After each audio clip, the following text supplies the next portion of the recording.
were leaving it all behind. For New York City, no less.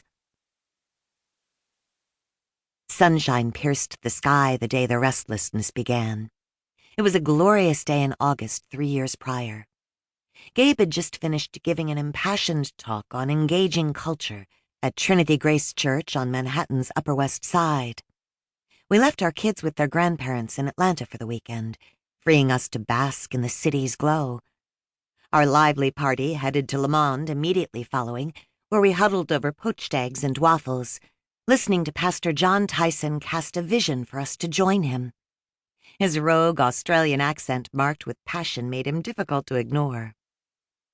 Though we had never considered living in New York, the city represented hallmark moments in our relationship. Our first kiss in front of the Rockefeller Center Christmas tree, and 18 months later, a fairy tale weekend when Gabe rented out the 102nd floor of the Empire State Building to ask me, on bended knee, to marry him.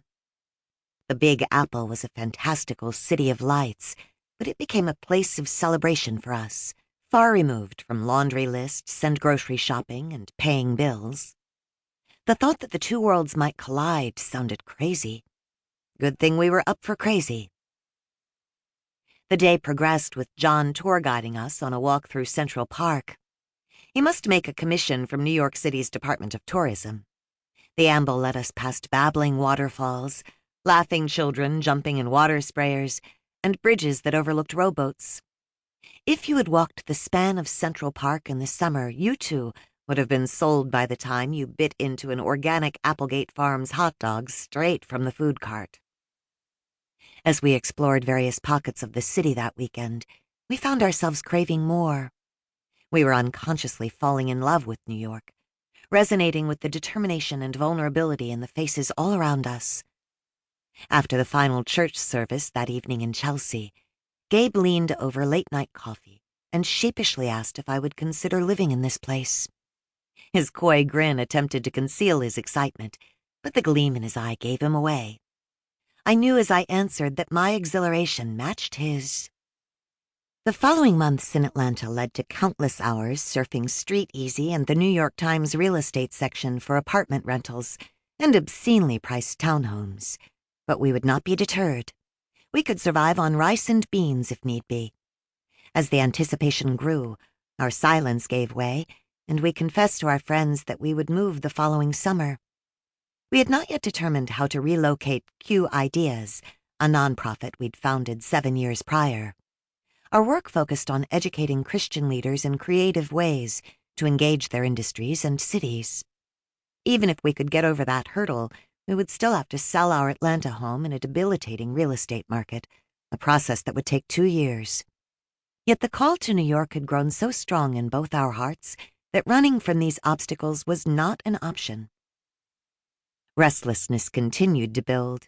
Some days I tried to blame the insanity of this leap on my husband, but I was also ready to jump.